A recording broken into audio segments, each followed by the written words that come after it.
The NEL presents Human Resource Subject Matter Expert, Ms. Gail Reynolds.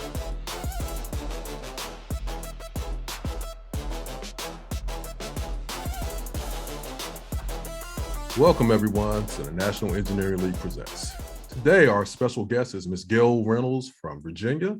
Ms. Reynolds, if you don't mind, tell the audience a little bit about yourself, who you are, professional background, and what do you do? Well, good evening, good afternoon, Mr. Scott. Thank you for having me.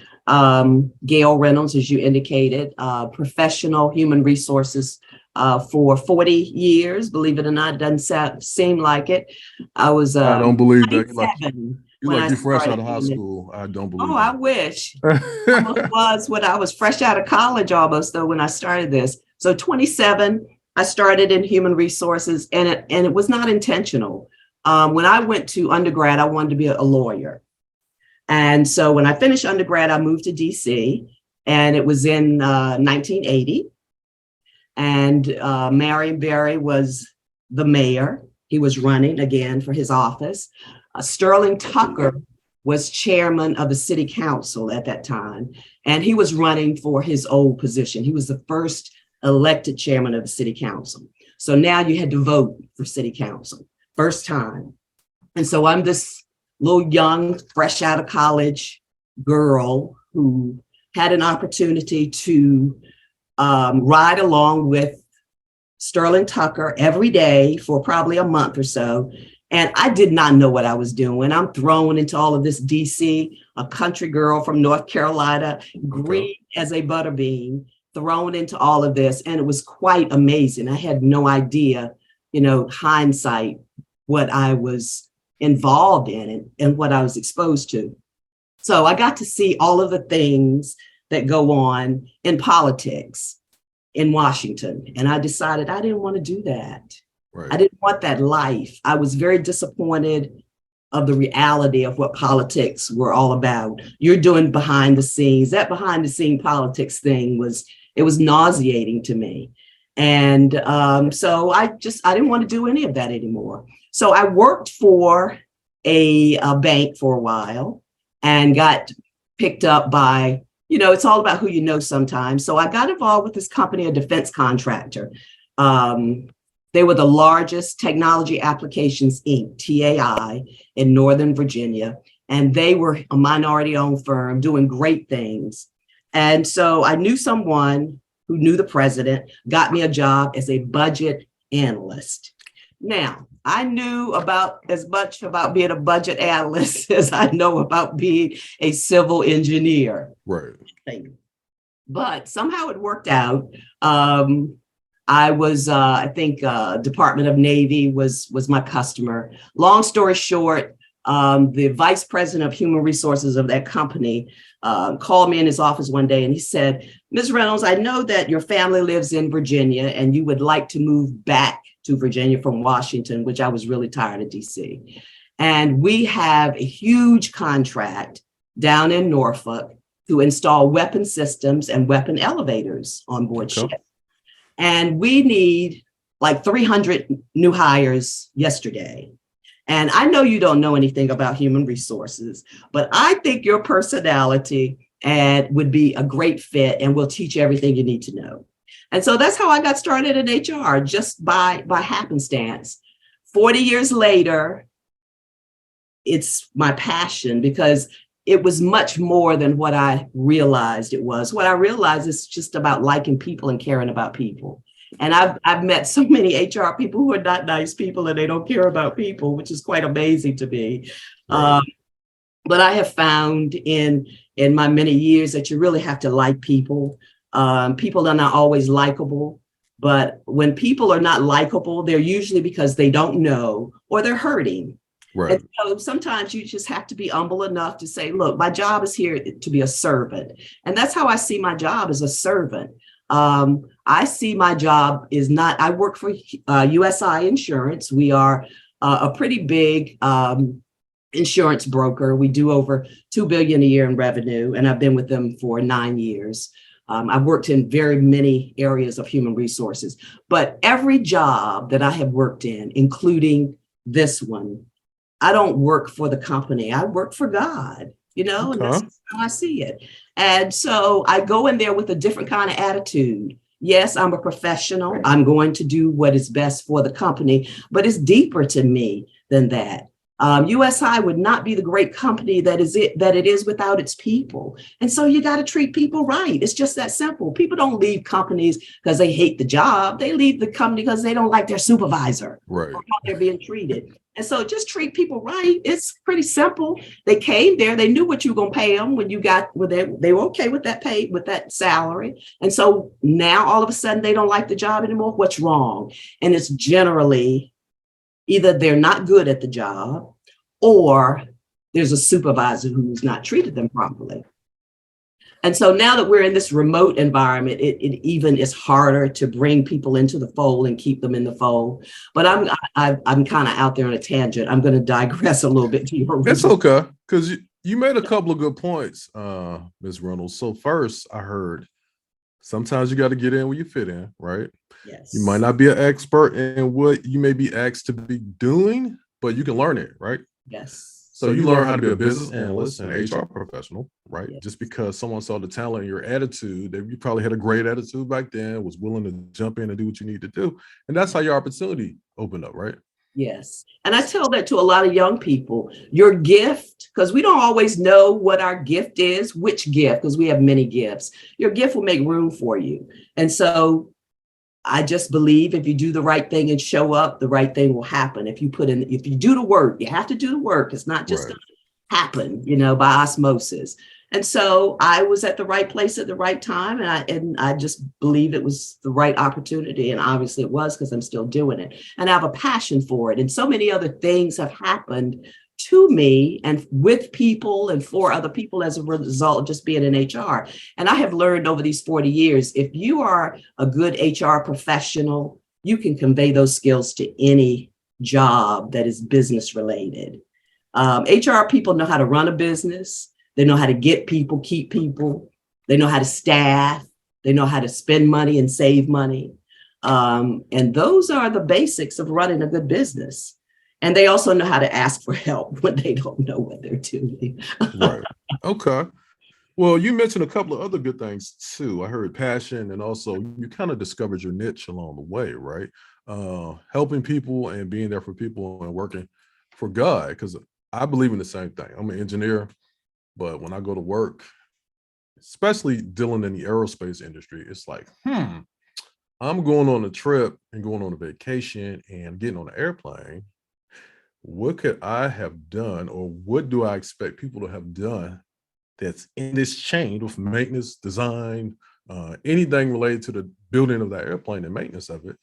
What would I have expected them to do, right? So it's kind of like, it's karma. So I always try to ask God, hey, what do I need to be doing from my perspective to make sure that any product or service that I'm involved with, I'm giving them the best, excellent, product that they can get and the service they can get. We all expect that when we get on airplanes or use any type of product. So, but it comes down to being a servant of God who created us, right? And gave us those special gifts. So it's great to hear you say that. I want young people to understand that you might be good at a lot of different things, right? But you can be great at some other things, which is probably behind your gift, following your gift and being obedient, listening to what God's telling you to do something, because you could have been back in the day. You could be like, nah, I don't think I want to be a budget analyst, or I want to get into HR. And you could have went off somewhere else, you probably would have did okay too. But we don't know. You probably wouldn't have done as great, or we don't know, but you probably wouldn't have done as great as you are where you are right now, because you were following, your purpose. So Absolutely. That's excellent. So what college did you attend, Ms. Reynolds? North Carolina Central University. Okay. The Eagles, the Flying Eagles. I'll do a little shout out there for my Eagle fans. I hate to admit that they did beat Jackson State in the HBCU bowl game. That was it was actually a very good game though. Okay. Did you go down there? No, I saw the game on TV. Okay. It was actually a very competitive game. I did see a repeat of it because it was okay. Now I'm a Deion Sanders fan. I was rooting for my man Deion, but you know. Well, this is what I said. Ain't nobody thinking about prime time. And I was a recipient of free lunch coming up, so I still turned out well. I could have been a quarterback if I wanted to, you know. So I love it. You could retract do that many statement. things, I'm certain. But my mom went to Central, and so did her brother. And my dad went to law school at Central back in the day. So it was kind of in my blood. Nobody really asked me where I wanted to go. It was just assumed. Okay. You got to give us a couple of tips for these young folks out here trying to get jobs, right? I want to know from your perspective, like, what are you looking for on a resume and also during an interview? Like, how do you expect these candidates to come up dressed, even if it's on a virtual event? How do you expect them to look? What kind of professional etiquette should they be showing? And, you know, some key tips for them to put on their resume. I love this question. Okay. Because there's so many young people who would disagree with what I'm saying. And I continue to tell them, what you must understand is I'm the one with the job. And so if I'm telling you what employers are looking for, it behooves you to do that. And then once you get the job, you can do whatever you want to do. Once you have the job, we know you can do the job. We don't care. Well, we don't want you to show up in pajamas. But, it becomes a lot more relaxed about what you look like once you get the job.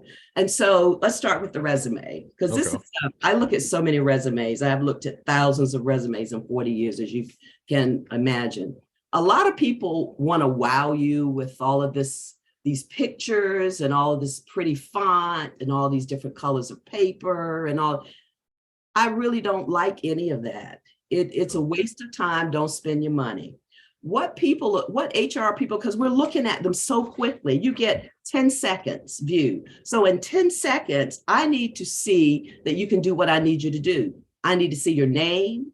I need to see an email address that is closely related to your name. I have seen email addresses that make me cringe, like, and this is no joke. I have seen an email address that said something about big booty.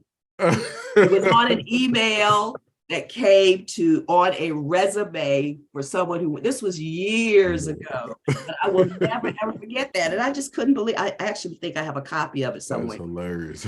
But it needs to be your name. It doesn't need to be all this upper, lower casing and all that stuff that would be very difficult to type wrong. Okay. We don't want your email address and then you never get the email from us because your email address was so complicated. Just make it your name. If there's like, I'm Gail.Reynolds, and there are a gazillion of them out there, add a number or a letter or something, but just keep it as simple as possible. We want the person reading the resume to see in 10 seconds, highlighted, that I can do the job. Do bullet points. Don't write a book. Don't give me 2 and 3 pages.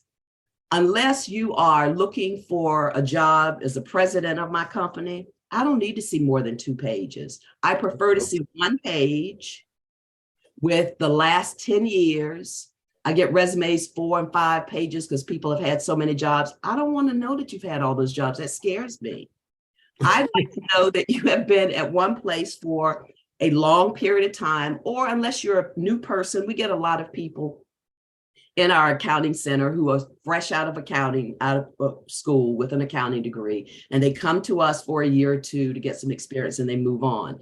And all I need to see is your degree in accounting and that maybe you have done something, a job or some community service. I also do not like to see blanks, spans of years that are not accounted for on a resume. Even if you were at home taking care of babies, having children, which I think is absolutely wonderful, put that on the resume. If you were out, 4 years raising family, put that on the resume. Because I don't want to say, well, where was she for the 4 years? Don't make me have to ask a question. Make it clear. If you're an accounting person, I want to see that you did payables or, accounts receivable, whatever it is I'm looking for that the job description says, and let your resume closely match the job that I'm looking for.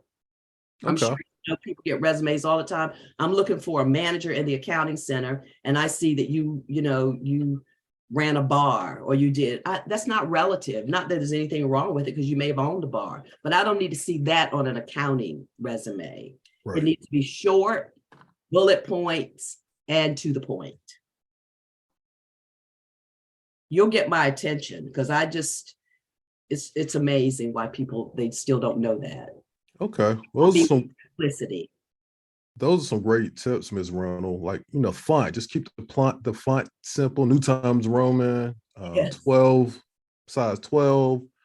Just get to the point. Keep it precise, right? Yes. Because, like you said, you don't have a lot of time to be looking at 10,000 resumes and reading 4 pages from each person. You want to, one or 2 pages. Get to the point, snapshot, so you can do the job and have that contact information available, right? Those other resumes, I don't even read them. I just keep moving. Okay. If it's too complicated, I just keep moving. And I may have lost a good candidate, but oh well. Well, these are great tips because a lot of students coming out of college, they've got great academic record, right? And they might actually do the job, but they don't know how to write well. Because I've seen a lot of engineering students that they can do complex analysis all day and number crunch on Excel. But when it comes down to selling themselves, talking to a professional, even dressing sometimes, and on their resume, having it flow, so people can see what they've done, they don't know how to do that. So if you engineers, if you're listening out there, I offer my services. You can give them my contact information if you wish, or I can give whatever you prefer. But, I want to help people. I want to help break some of those barriers. When I first started HR way back in the day, you used to be able to tell people things. I would have people come and interview with me and they weren't properly dressed. They come to an interview with a spaghetti strap dress on, a sundress and floppy hat. I never forget the floppy hat lady back in the 80s. And it was just, it was cute, but they just didn't know, right. And I did not admonish them. I just kind of pulled them to the side and I said, this is not appropriate, what you're wearing, and I just want to help you. Right. I can't interview you for this job because you've already shown me who you are.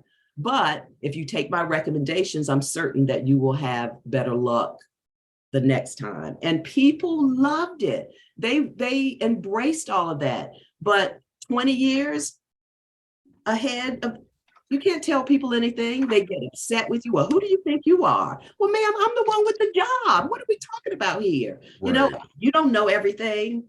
Okay, well, thank you for that interview because you got interviewed and you didn't even realize it. But people, I don't understand what is going on. Nobody wants to give respect. Well, I'm not going to say no one. A lot of people who I talk to in interviews, they're so disrespectful. They don't know how to address you.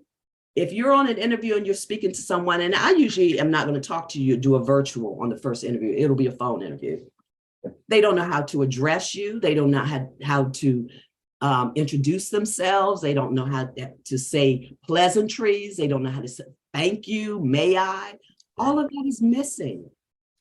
And so that is the interview. Anytime you're engaging with a person in a conversation, that can be an interview. And people don't seem to understand that. They will call and ask a question about a job. If you call me professionally, that's an interview. And so you don't get a do-over. If you call me talking crazy, I'm going to put a note in the system of what you said to me. And then you never get a call back. And it's just that easy. And people don't understand how important every conversation is when you call into a company, because people are disrespectful because they don't think you're important. If you call into or go into a company and you see a janitor or a secretary, they should get just as much credence as the president and CEO.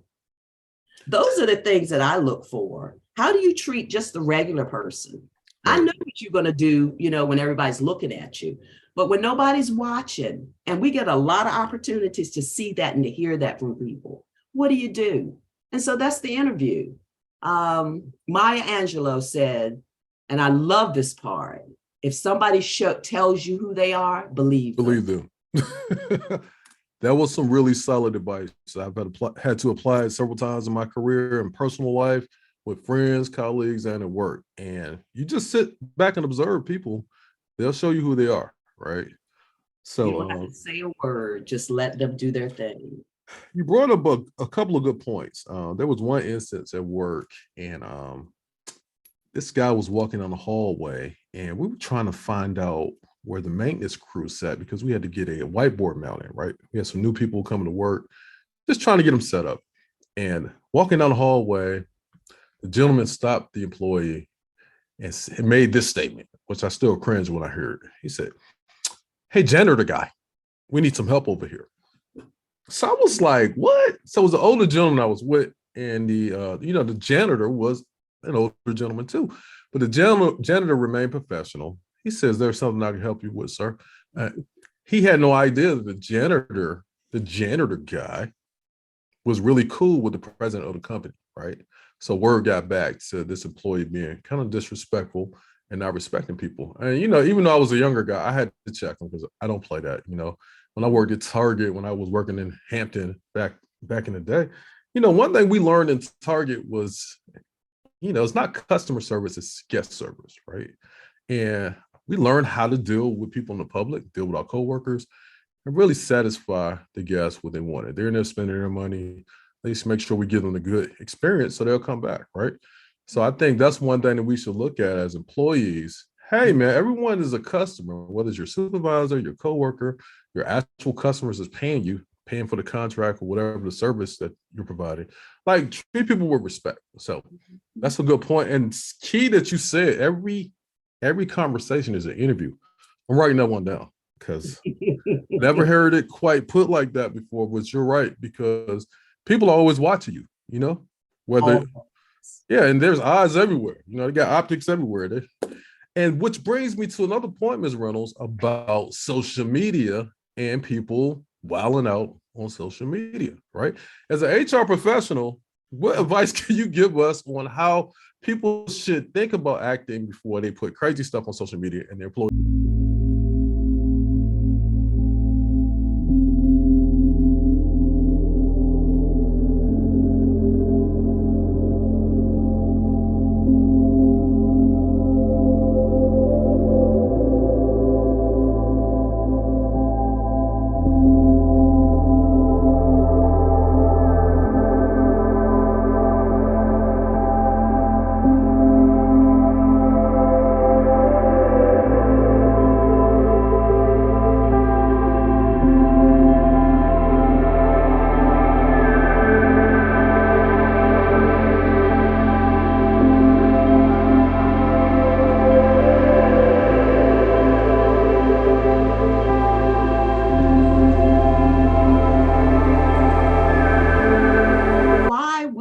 Make it public. The reason is we have generations of people who just don't understand stuff. Right. They don't get it. They don't get it. This me. Everything is about them. And that's not reality. And so I'm going to go on a tangent here about what's going on in these homes. It's okay. Go ahead. The problem is, when I was growing up, I know I'm old, but when I was growing up, we were raised by the village. We lived in a neighborhood, your mom and your dad, everybody didn't have a mama and a dad in the house, but everybody had a home and everybody's home was respected. We had lots of single moms back in the day, but it wasn't like she's a single mom. She is a mother who's respected and her children respect her and she raises good children. Right. Those were the homes that we had as single parents when I was growing up. And the teachers were able to talk to the students when they were misbehaving. And you certainly did not talk back to your teacher. When I was growing up, the teacher could take you in the bathroom with that yard. If you just start, but you can't start talking at 3. You got to start talking when they're in the belly. And you definitely, when they come out, you definitely have to start talking. Right. They understand what you're saying. You don't have to beat them. You can just talk. Now, some of them, I don't know, some of them, I don't know. But I believe the majority of the children, if you have children, why not raise them right? It's responsibility. Right. You got to take care of them. You can't send them to the schools and think the teacher's going to raise them. They're your children to raise. And if you raise them right in the house, they will be ready to go out into the world and act like that makes some sense. Because somebody's going to raise them. Me, not end up at places, human resources like me, trying to get them jobs and we have no idea what to do with them. Or once we hire them, we realize that we've hired a person who has some serious issues that we need to get rid of. Right. It's just something going on that's wrong that we have to change, and it's in the home. Okay. It's amazing to me, Ms. Reynolds, how I see professionals that are, they went to great colleges, have good GPAs, and then sometimes when they get into the work environment and things don't quite go their way, you start to see some of this, personality disorders and mental health issues. And, I think you're right. No one's addressing it early. The parents some of the parents really aren't really paying close attention to their kids and trying to get them some help early, right? And it's a lot of that is going on. So I remember going back. Grandma's 37 these days, grandma's 37. So Right. I mean, what's going on? That's the problem. We've got children raising children, and people don't know how to raise children. They're just having babies. They're not raising children. Right. And That's the second person in 2 weeks I talked to, Ms. Reynolds, that have talked about grandmas being 37. It's a bus driver that I know in Georgia. She was telling me it was a kid on the bus, just on the bus punching people and stuff. So she sent him to the principal's office, and then she made him sit in the front of the bus, right? So the mom came out, and she was in her, she was a teenage mom. And then the grandma came to the bus stop. She was in her 30s, I think. And they were fussing at the bus driver, saying that they were picking on the son. She's like, no, I'm not picking on your son. Your son is up here being disruptive, and all the kids on the bus about to beat him up.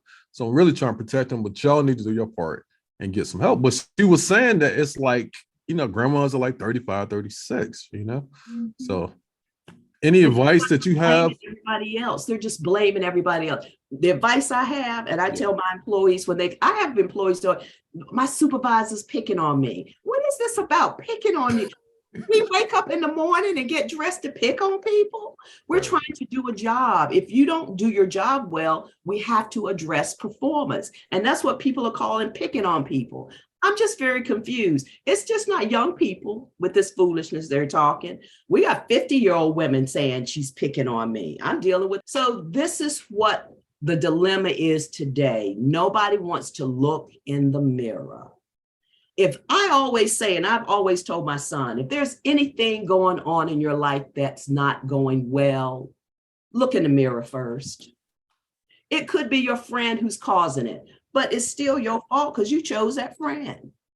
Right. In the mirror. If you just look at every situation like that, how am I responsible here? And fix that, many of your problems will dissipate quickly. Well, big shout out to Michael Jackson. He made the song back in the 80s. Man in the mirror. Man in the mirror. And that's a good point, Ms. Reynolds, because a lot of young people and older people, they don't know how to take constructive feedback, right? What advice do you have for someone that's getting constructive feedback from someone? Like, should they just be quiet and listen because that person's really trying to make them better, or any advice on that? Yeah, I definitely would. Life is very short and we only have so much breath in our bodies. I don't think people are willing to waste breath on someone where they're, just for no reason, particularly in a professional setting or in a family setting or in a friendship setting. When someone is giving you advice, it's because obviously there's something you don't know. So it would behoove you to just close your mouth and listen. Right. And then don't respond, just take it in, think about it some more. And then the next day, I would go back to the person and say, can we talk about what you said? People are so afraid of being wrong and their feelings being hurt. You Right. have to, in this life, in order to grow into a beautiful butterfly that we're supposed to be, you have to humble yourself. Number one, humble yourself and know, and I always say, if God be for me, then who can be against me? And so if something is coming to me that doesn't feel well, I just lock it down for a minute and just put it in perspective. Right. Perspective. It's all about perspective.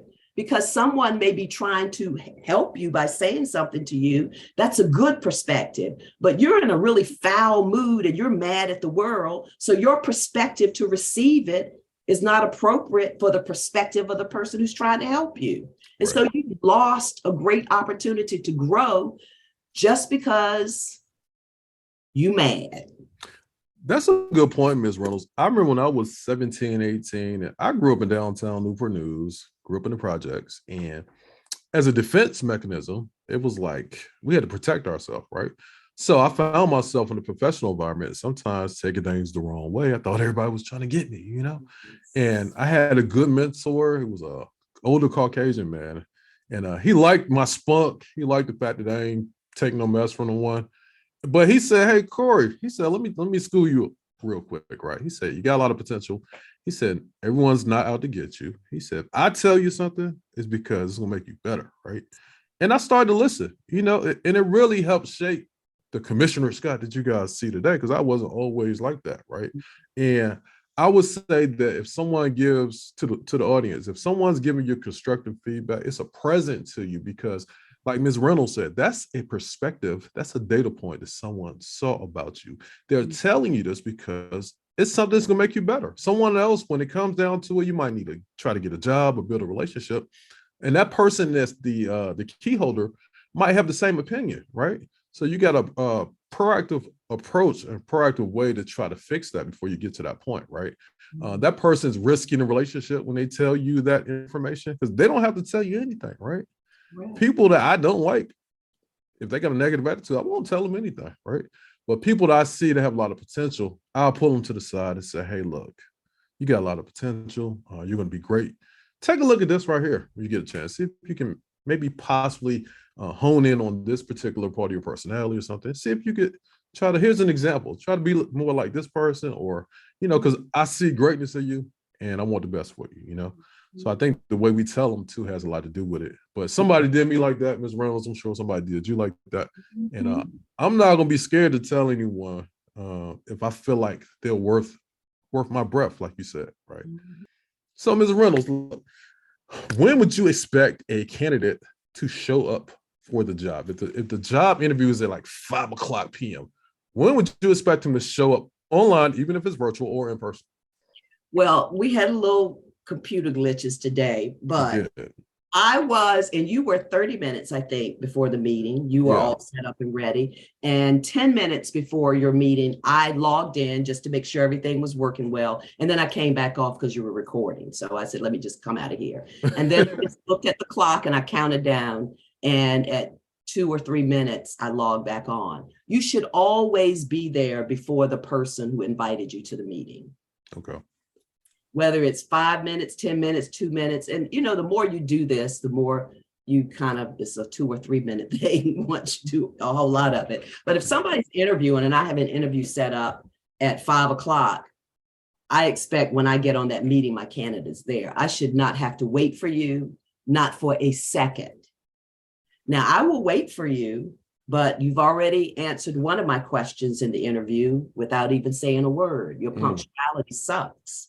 So not dependable. You're already telling me you're not dependable. So if you're late for my interview, I'm probably, unless your mama got sick or the baby was sick, and I want to see that validated in writing. You lie. Oh my God, they lie. They lie on resumes. They lie to your face. But unless something like that happens, you're no longer a candidate that I'm considering if you're late for my interview. Okay, well, y'all make sure y'all take those great notes. She's giving some gems for you today. I'm gonna smile and thank you so very much, but I'll send you that regret letter. So speaking of, it leads to my next question. People that keep getting that regret letter over and over again saying that they didn't get the job, right? And they're constantly getting the same thing over and over again, right? Any particular general advice you would give to them as far as, you know, I think you already said it about looking in the mirror, anything that they probably could change? Like some of your top rejections have been because of what during an interview?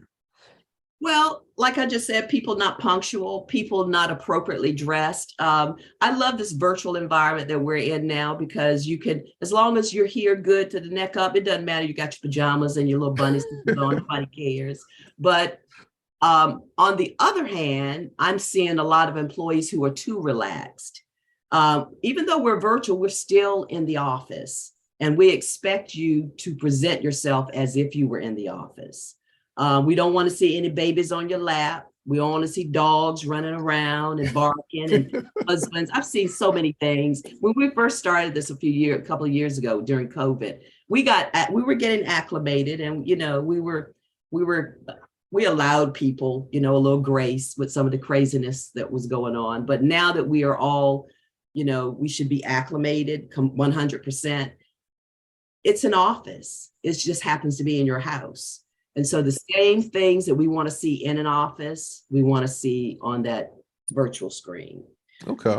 If you keep getting rejected, I would always talk to my friends first, because your friends going to tell you the truth. They know you, they care about you, hopefully, if they're your real friends. Real friends, right? Yeah. And there are a whole lot of fake friends out there. And I got rid of quite a few of mine. If they tell you who they are, believe them. During COVID, I just okay, this is it. Thank you, God. He just kind of cleaned house for me. But some ahead. Of the friends that I had, I actually got rid of too, Ms. Reynolds. I realized that I didn't really, I didn't appreciate people that don't have giving hearts, and they don't want to, they don't want to help people. I had a colleague that, always bragging about, I make close to $200,000 a year. And when it came time to ask him for money for help to try to get one of my students graduated, which he graduated because God got him through. And, he didn't want to donate $20, right? So I kind of just asked him out of my circle, Good. That's good. We all have our personal set of principles that we develop as we get older. And, like minds kind of think alike. And they say you are average of people that you hang with, right? So but I did ask God, I said, you know what? This guy has a great professional background. I'm sure some students could learn from him, but I want to replace him with someone else that has a giving heart. And he did that. Maybe 5 or 6 people, So that's what he'll do. That's what God will do. God is tired of foolishness too, I do believe. in the Old Testament, he just killed the whole city. He just, here it goes.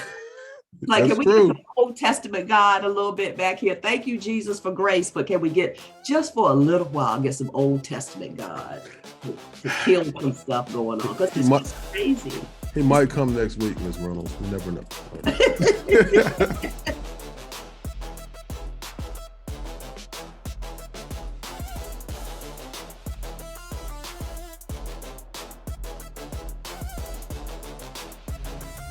Welcome to the National Engineering League Presents, hosted by Commissioner Corey F. Scott. Tune in every Thursday at 7 o'clock p.m. Eastern. We'll see you soon.